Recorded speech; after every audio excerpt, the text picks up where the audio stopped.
पहाड़ समाचार आप देख रहे हैं, आपके साथ मैं हूं चांदनी वर्मा। बात करेंगे अनलॉक 5 के लागू होते ही तीर्थ स्थानों पर भी श्रद्धालुओं की भीड़ लगी है।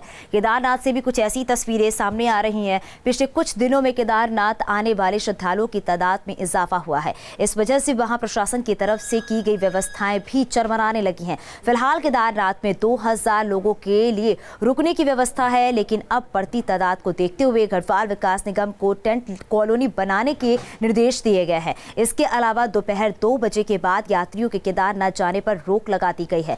बढ़ती भीड़ को देखते हुए डीडीआरएफ और पुलिस की अतिरिक्त टीमें भी तैनात कर दी गई हैं। गढ़वाल मंडल विकास निगम ने स्थानीय लोगों और कारोबारियों से यात्रियों के लिए अपने भवन में खोलने की अपील की है। हालांकि कारोबारी और तीर्थ पुरोहित कोरोना की वजह से अपने भवन यात्रियों के लिए खोलने के लिए तैयार नहीं है। पिछले 3-4 दिन से कोविड टेस्ट की अनिवार्यता खत्म होने के पश्चात केदारनाथ धाम में श्रद्धालुओं की संख्या लगातार बढ़नी आरंभ हो गई है, जिसको देखते हुए देवस्थानम बोर्ड के माध्यम से भी श्रद्धालुओं की संख्या प्रतिदिन के पंजीकरण में वृद्धि की गई है। जिला प्रशासन के द्वारा जीएमबीएम को टेंट लगाने के लिए रिक्वेस्ट किया गया है तथा उनके द्वारा टेंट लगाने की प्रक्रिया प्रारंभ कर दी गई है। क्रम में सभी जो लोकल लोग हैं उन्होंने अपने आवास, धर्मशालाएं इत्यादि खोल दिए हैं। लोकल दुकानें जो प्रशासन की तरफ से खाने पीने इत्यादि की व्यवस्था के लिए आवंटित हुई है, उनको भी वर्तमान में सुचारू करवा दिया गया है। तो अनलॉक 5 की अगर बात करें तो इसमें सबसे बड़ी राहत जो है वो केदारनाथ बद्रीनाथ जाने वाले श्रद्धालुओं के लिए है, क्योंकि अब जो संख्या है वो लगातार बढ़ती जा रही है और इसी को देखते हुए प्रशासन की तरफ से भी तमाम व्यवस्थाएं जो है वो यात्रियों के लिए की गई है। क्योंकि बढ़ती भीड़ को देखते हुए डीडीआरएफ और पुलिस की अतिरिक्त टीमें भी तैनात कर दी गई है। गढ़वाल मंडल विकास निगम ने स्थानीय लोगों और कारोबारियों से यात्रियों के लिए अपने भवन भी खोलने की अपील की है। हालांकि कारोबारी और तीर्थ पुरोहित कोरोना की वजह से अपने भवन यात्रियों के लिए खोलने के लिए तैयार नहीं है, क्योंकि लगातार जो मामले बढ़ रहे थे उसको देखते हुए जो आसपास के लोग हैं, जो स्थानीय लोग हैं, अपने घर को खोलने के लिए तैयार नहीं है। जो यात्री आते हैं उनके ठहरने के लिए ये बातें सामने आई हैं। कोरोना काल को देखते हुए तमाम एहतियात जो है वो तो बढ़ती जा रही है और अब 2 बजे के बाद केदारनाथ जाने पर रोक है, क्योंकि संख्या लगातार बढ़ती ही जा रही है। लेकिन प्रशासन की तरफ से तैयारियां जो हैं वो पूरी हैं। अनलॉक 5 लागू होते ही रौनक लौटी है केदारनाथ और बद्रीनाथ पे, क्योंकि पहले जो थी वो सीमित संख्या में ही श्रद्धालु दर्शन करने के लिए जा सकते थे, लेकिन अब एक दिन में 3000 श्रद्धालु जो है वो दर्शन करने जा सकते हैं। इसको देखते हुए तमाम जो प्रशासन की तरफ से इंतजाम है वो भी किए गए हैं। जागरूक, आपको बता दें, कोरोना में जो जागरूकता है वो भी दिख रही है, क्योंकि एहतियात बरतने की बात की जा रही है, थर्मल स्क्रीनिंग की बात की जा रही है। जब भी जो यात्री वहां पर पहुंच रहे हैं उनकी थर्मल स्क्रीनिंग की जा रही है और सोशल डिस्टेंसिंग का पालन करना ही साथ ही साथ मास्क लगाना बेहद ही जरूरी है।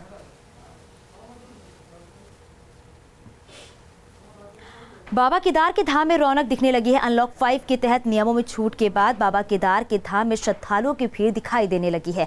हालांकि श्रद्धालु कोविड-19 के नियमों को लेकर जागरूक भी दिखे। यहां पहुंचे श्रद्धालुओं ने बताया कि वो भगवान केदारनाथ से पूरे विश्व में कोरोना से बचाने की प्रार्थना कर रहे हैं। बता दें, सरकार की ओर से अनलॉक 5 लागू होने के बाद श्रद्धालुओं ने उत्तराखंड की ओर से रुख किया है। बता दें, केदारनाथ धाम के अलावा बद्रीनाथ धाम में भी श्रद्धालुओं की भीड़ बढ़ने लगी है। इस कोरोना काल में भी श्रद्धालुओं में इतना उत्साह, इतना शक्ति है कि बाबा का इस शक्ति के ऊपर इस कोरोना काल में बहुत ही आनंद, बहुत ही उमंग श्रद्धालुओं में देखने को मिल रहा है। यहाँ पर बाबा के दर्शन अंदर जाके नहीं हो पा रहे हैं, बाहर से श्रद्धालु दर्शन कर रहे हैं। 16 किलोमीटर की चढ़ाई चढ़ के आए और आने के बाद जो यहाँ पूरी थकान, एक दृश्य में पूरी थकान इसकी मिट गई। तो इससे बढ़िया और क्या हो सकता है कि हम इतनी प्रकृति की गोद में इतने नज़दीक से भगवान शिव के दर्शन कर पा रहे हैं। ऐसा मन कर रहा है कि बस यहीं पर बैठे रहें, यहीं पर भगवान केदार के चरणों के अंदर बैठे रहें और मतलब बयान नहीं कर सकते यहाँ की क्या इस टाइम हमारे लोगों की स्थिति है। सीएम त्रिवेंद्र सिंह रावत ने हर ब्लॉक में 2-2 अटल आदर्श विद्यालय बनाने के निर्देश दिए हैं। शिक्षकों और छात्रों को बेहतर सुविधा के साथ आगामी 1 अप्रैल से अटल उत्कृष्ट विश्वविद्यालयों का संचालन शुरू कर दिया जाएगा। शिक्षा मंत्री अरविंद पांडे ने बताया कि सीएम की उपस्थिति में 190 अटल उत्कृष्ट विश्वविद्यालयों पर सहमति बन गई है। खेल में तकनीक के उपयोग को बढ़ावा देने के लिए खेल विज्ञान केंद्र की स्थापना भी की जाए और खेल विकास निधि बनाई जाए। जो सरकार ने आज कई वर्षों के पश्चात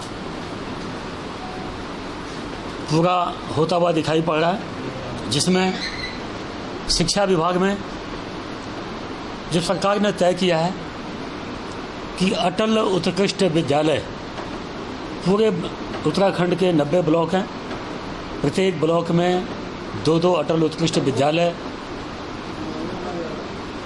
जो सभी मानकों को पूरा करते हुए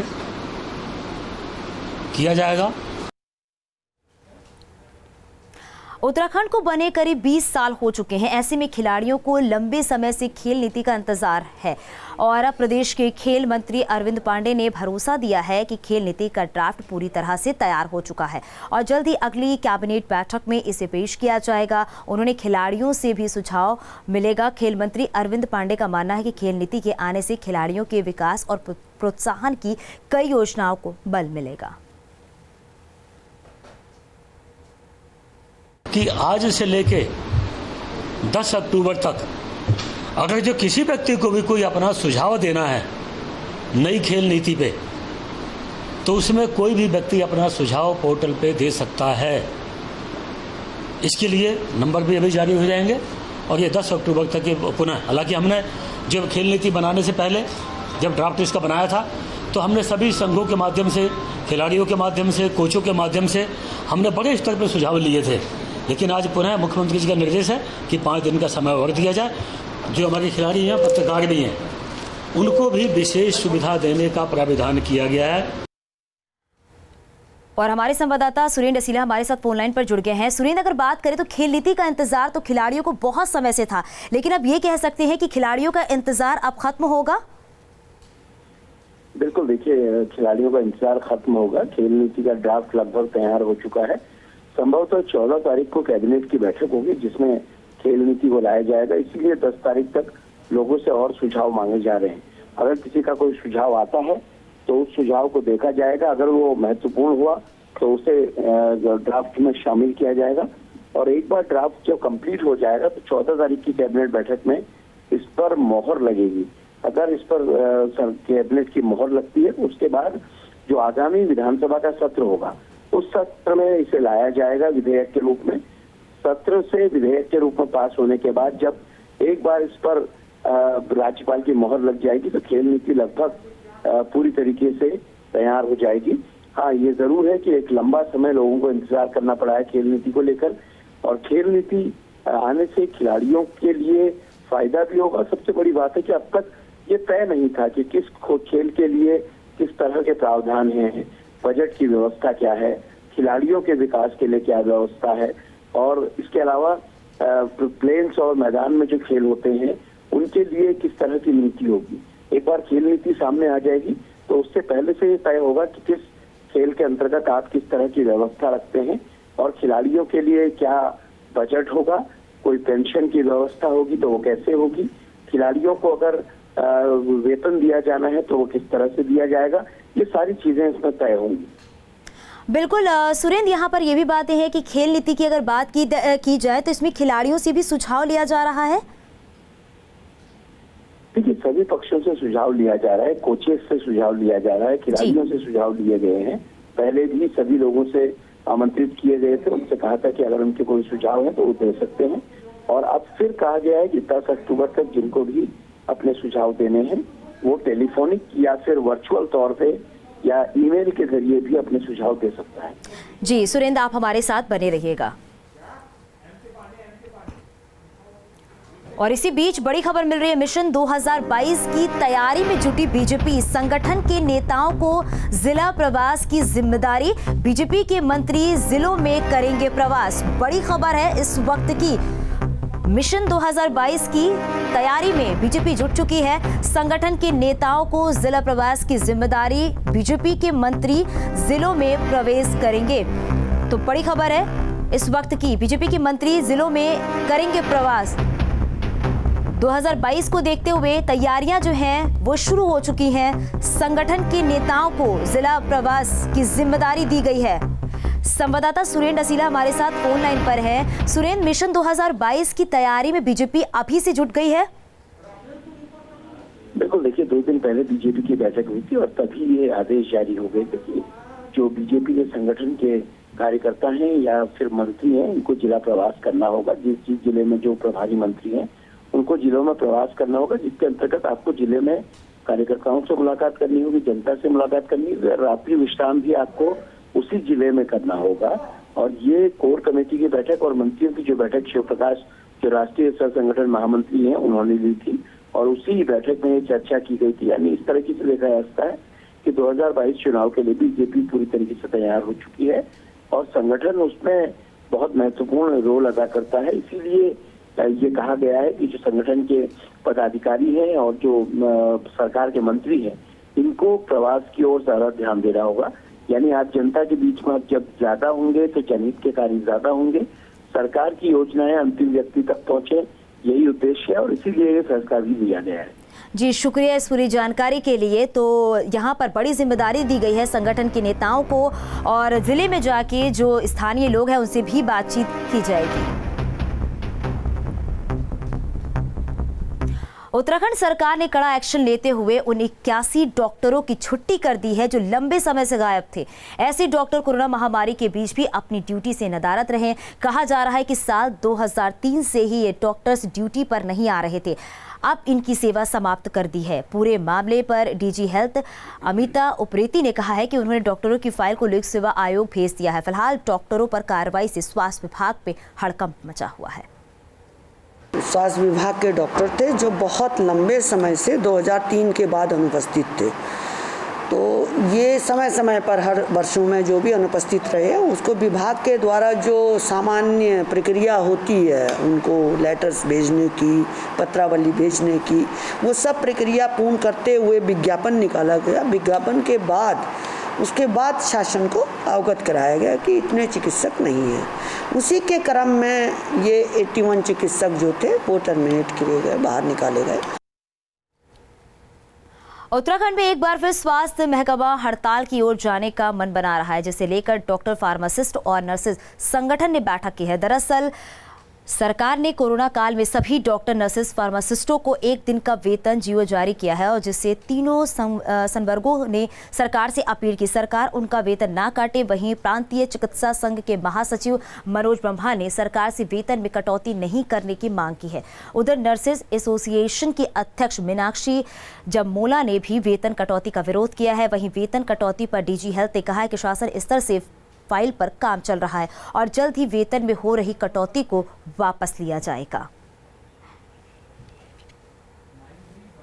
मुख्यमंत्री जी के द्वारा और सचिव साहब के द्वारा ये कहा गया था कि फाइलें हमारी स्टार्ट हो गई हैं, पत्रावलियां, और उनके द्वारा लिखित आश्वासन दिया गया और हमें पूर्ण विश्वास है, क्योंकि दोनों चीजें ऐसी थी जो उन्होंने बताई, इसमें कुछ जटिलताएं थी कि सीधे शासनादेश संभव नहीं है, तो दोनों बातें कैबिनेट में लाई जाएंगी। तो हम पूरा विश्वास करते हैं कि वो कैबिनेट में आएंगी और इस बार से हमारी वेतन कटौती बंद हो जाएगी। मरीज के सबसे ज़्यादा संपर्क में है कोरोना वॉरियर, फ्रंट लाइन यही है। तो इस चीज़ को लेकर हमारे अपने कुछ कॉमन इश्यूज थे, प्रॉब्लम्स थी, कैसे उनको सॉल्व किया जाए, क्या किया जाए, इस चीज़ को लेकर एक चर्चा थी और हम तीनों लोगों ने ही कहीं ना कहीं थोड़ा सा आपत्ति जताई थी कि हमारे 1 दिन का वेतन नहीं कटना चाहिए और हम लोगों को कुछ प्रोत्साहन के रूप में सरकार दे। लेकिन हम सबको अभी आश्वासन मिले हैं और उन आश्वासनों पर हमें पूरा भरोसा है। पर जो है सचिव महोदय से वार्ता हुई है और उनके द्वारा आश्वासन भी दिया गया है कि फाइल ऑलरेडी जो है शासन में चल रही है और उनके द्वारा सहमति भी प्रदान करी गई है। नैनीताल को एजुकेशन हब से एजुकेशन कैपिटल बनाने के लिए नैनीताल की शिक्षा समिति सॉप्सोन ने कमर कस ली है। नैनीताल जिले में पहाड़ी क्षेत्र के निजी स्कूलों ने मिलकर एक सोसाइटी का गठन किया है। इसका पंजीकरण society of private schools of Nainital के रूप में किया गया है। समिति के सदस्यों ने नैनीताल को शिक्षा की राजधानी बनाने की इच्छा जताते हुए कुछ बिंदुओं पर काम करने की ठानी है। हाल ही में आई नेशनल एजुकेशन पॉलिसी यानी NEP के नियमों से सभी सदस्य संतुष्ट दिखे। समिति के अध्यक्ष ने बताया कि इस नीति के अनुसार अनिवार्य शिक्षा को कक्षा 1 से कक्षा 12 तक 4 भागों में बांटा गया है। इससे प्ले, LKG, UKG कक्षा 1 और 2 को पहले, कक्षा 3 और 4 5 को दूसरे, कक्षा 6, 7 और 8 को तीसरे और कक्षा 9, 10, 11 और 12 को चौथे भाग में बांटा गया है।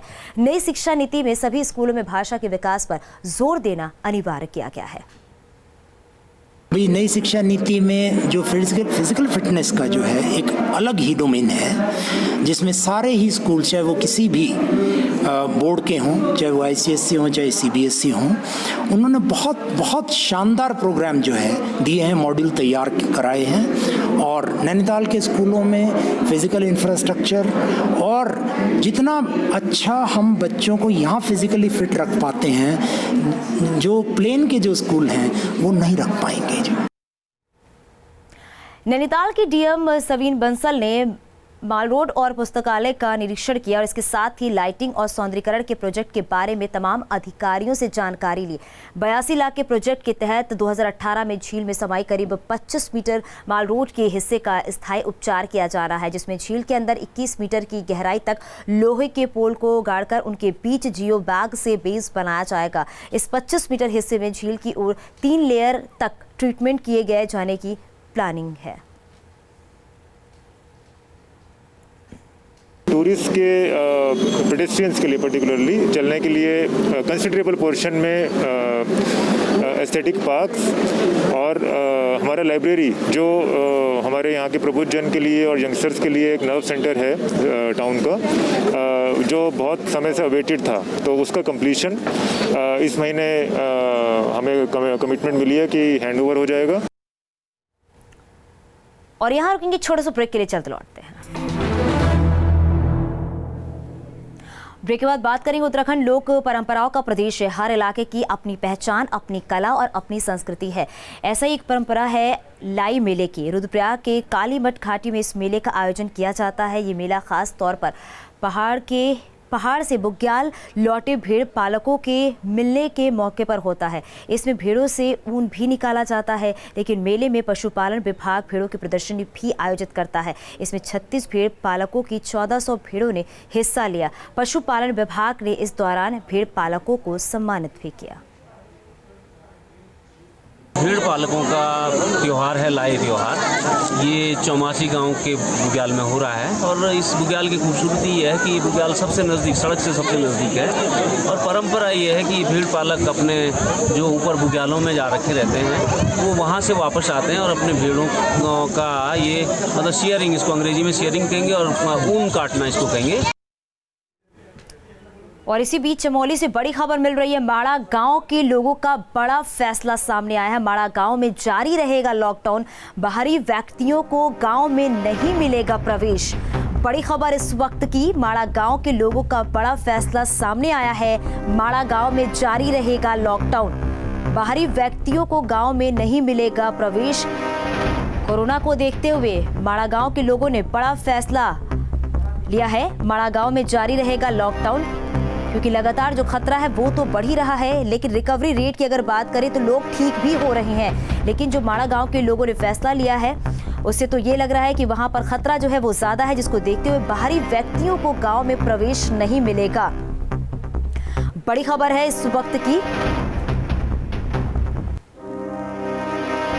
उत्तरकाशी के डूंडा ब्लॉक के शाखा डाकघर धाती धनारी में गबन का मामला तूल पकड़ता जा रहा है। दरअसल शाखा डाकपालों पर ग्रामीणों के खातों से लाखों की धनराशि गबन करने का आरोप है, जिसके बाद से ग्रामीण आक्रोशित है। जिला मुख्यालय पर ग्रामीणों ने डाकघर का घेराव किया। इस बीच डाकघर के आला अधिकारी नदारद मिले। इसके बाद जिला मुख्यालय कार्यालय पर ग्रामीणों ने अपनी नाराजगी जाहिर की। ग्रामीणों ने जिलाधिकारी से मामले में उच्च स्तरीय जाँच की मांग की, साथ ही दोषियों पर सख्त कार्रवाई की मांग की।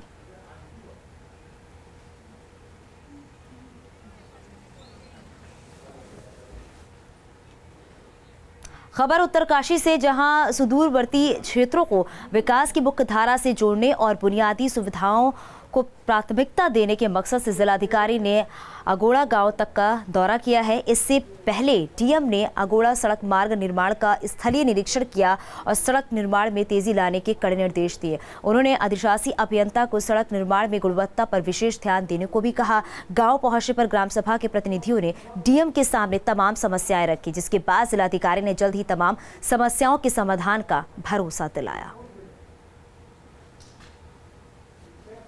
यहाँ पर कई लोगों की समस्याएं थी सड़क को लेकर और आगे दोदीताल ट्रैक रूट को लेकर और रोज़गार से रिलेटेड कई बिंदु उठाए। तो हमने विस्तृत रूप से गांव का भ्रमण भी किया है और डीएफओ साहब के साथ मिलकर, एसडीएम साहब के साथ मिलकर और अन्य हमारे जो फील्ड फंक्शनरी सभी यहाँ पर मौजूद थे।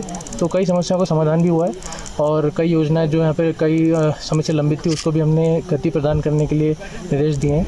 कई इनकी योजनाएं थी उनको जिला योजना में भी सम्मिलित करने के लिए हमने निर्देशित किया ताकि यहाँ पे जो पर्यटन की दृष्टि से बहुत ही इंपॉर्टेंट ये जगह है। पौड़ी के सतपुली क्षेत्र से 8 युवा सदस्यों का दल पैराग्लाइडिंग की ट्रेनिंग के लिए हिमाचल भेजा गया है। इस दल में 6 युवक और 2 युवती शामिल है जो हिमाचल के कांगड़ा में 11 दिनों तक पैराग्लाइडिंग की ट्रेनिंग लेंगे और पैराग्लाइडिंग के हर बारीकियों को सीखेंगे।